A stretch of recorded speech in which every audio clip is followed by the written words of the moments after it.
Hi, good evening. My name is Andre. I'm the corporate pastor of Seven Pillars Inc. And I'm here with Richard Woods, the founder and CEO of Seven Pillars Inc. Good evening, Richard. How are you doing? Hey, Andre, how are you? I'm doing great, thank you. We're here to talk about Seven Pillars MLS adoptive football program in South Africa. And so before we dive into that, why don't you tell me just a little bit about the Seven Pillars of Wisdom training company and the work you're doing with the soccer in South Africa? Sure, thanks, Andre. Again, my name is Richard Woods. I'm CEO and founder of Seven Pillars Inc. But my work for the past 35 years has been as a corporate executive, and I help lead a healthcare consulting firm headquartered here in Atlanta, Georgia. I live in Atlanta, Georgia, and but a few years ago, I started working on some training material for children, based on some what I call the Seven Pillars of Wisdom. And the Seven Pillars of Wisdom are 7 universal truths that were established for the human race to show us the most important truths to live by and to prioritize in our lives. And I call it a blueprint for successful living, the 7 Pillars of Wisdom. And so we started a training company around these 7 truths. Yep. I call them universal truths. Respect God, trust God, seek God, and wisdom. Practice humility, integrity, justice, and generosity. And so we came up with this training blueprint around teaching those 7 truths. And so we do work with kids, children, parents, pastors, educators, business leaders, because the reality is, in whatever the setting, whether it's parenting or business or in education, if we learn how to follow these 7 universal truths, we will be prioritizing the most important things in life to help us achieve success. So I call the 7 Pillars of Wisdom a blueprint for success. Respect God, trust God, seek God.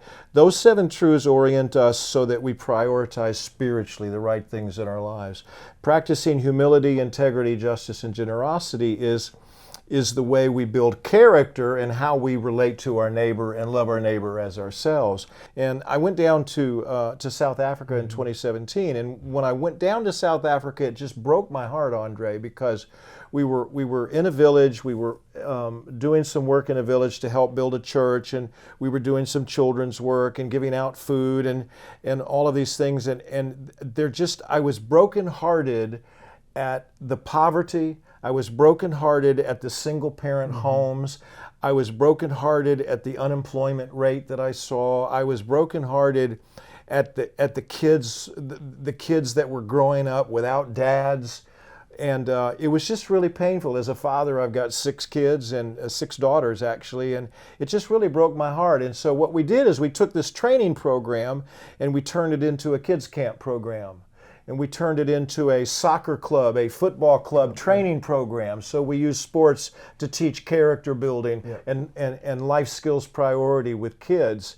And so we started doing this work in South Africa. And over the last 2 years, we sponsored Hope United Football Club. That's exciting. And Hope United Football Club has 5 teams now. And it's just a group of executives that want to make a difference in the lives of kids who would otherwise be unable to play organized sports because they don't have the resources, for example, to buy soccer shoes. And so we started a football club in Umlazi, which is a suburb of Durban, South Africa. And it's a really difficult place to live. The unemployment rate in that part of the country is between 35 to 60%. Wow. And the single parent home percentage rate is about the same. Yeah. The founder of Hope United, Mondli, down in Umlazi, South Africa, who's my friend and partner that started the Hope United Football Club, last weekend close to where he lives, there were 9 murders in 24 hours. Wow. The crime rate's high, the violence is very high, the alcoholism and the drug addiction is high, and the opportunity for a kid in that environment to grow up and get a chance is really limited. And so what we're doing is we're taking the soccer club and we're connecting that with the Seven Pillars training to provide a way to build character in boys, to break some of those cycles and to help them grow up with godly character and to have the opportunity to play organized team sports as a method to do that. And so what we've decided, this is our third year now, that we want to really just find some major league soccer clubs here in the United States that would sponsor a league in one of the townships where we're doing this work. And so the first township where we want to, actually we're making this video because we want to invite Atlanta United to adopt the first football club for this program in South Africa and to help us build the field, put the lights in, build a concrete building for administration, put some bathrooms there, put the electricity there, and be able to get a transport vehicle and to help with the local leadership, to organize, to work with the community council, and to start this football league so that we can help these kids grow up and have a chance. I was down there last July, and I went to visit the boys of Hope United. That's the football club that Seven Pillars sponsors. We have 5 teams there, rather, and all the different age brackets. And so I went to see all the boys. I call them my boys, you know. And so we went to see the teams, and they played a demo. And there was this whole group of kids standing over to the side watching our boys play. And I asked Monley, the founder of Hope United, I said, Monley, who are those kids? He said, Richard, those are kids who wish they could be playing on the field, but they can't because they don't have soccer shoes. They play on the field all the time in bare feet, but they can't play in the organized leagues because they can't afford soccer shoes.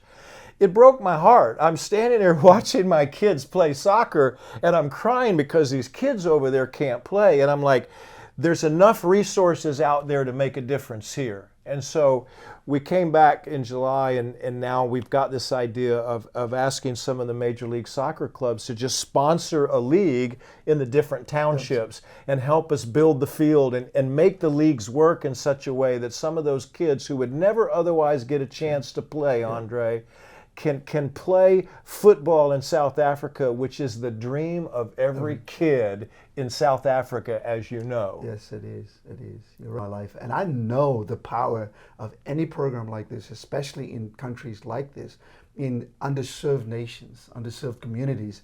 It just has this tremendous power to really give a child hope, to give them a dream, and to give them a vision for a different future. Well, and the way we're going about doing in this is local partnerships. We're partnering with school systems. We're partnering with churches.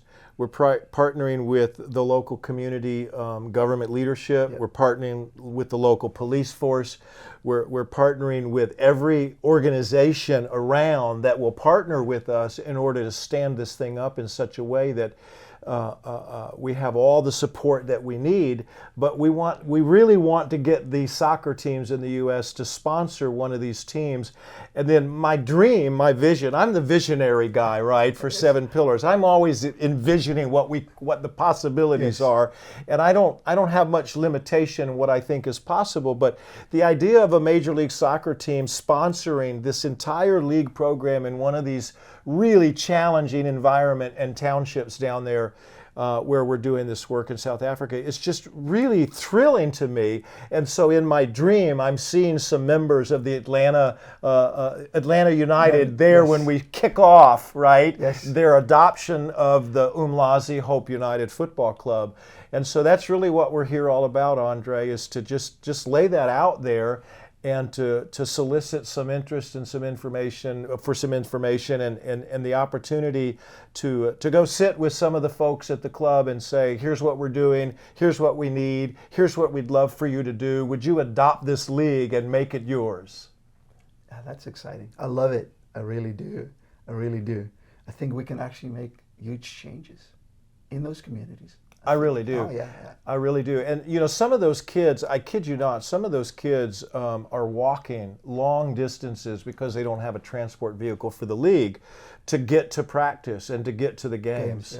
It's very challenging, but the kids want to play so much. They will walk until they have blisters on the feet to get to practice, because they're so thrilled about the opportunity to play in a league. And so when I go down and see those kids, and of course you'll see some of the pictures in the presentation here, but when I see those kids and the joy that they have, and by the way, those kids are some great football players at the very young age, and so they're fortunate in the Umlazi Club to have a former professional as their coach. Oh, that's exciting. So anyway, this is just a great opportunity to really make a significant difference, not just by one person donating a bunch of money, but by a lot of people coming together as a team to really say, let's rally our resources together. So we're looking for a Major League Soccer club to sponsor a club in one of the townships. And then we're looking at some of the we're going to talk to some of the large sporting goods providers to see if they would help us with equipment, and particularly with shoes for the kids. Yeah. I think we have an opportunity here. What do you think? I think we have a great opportunity, and one by one, step by step, we're creating programs that can be replicated in other places, focusing on really helping and create environments where kids can grow up healthy. Thank you.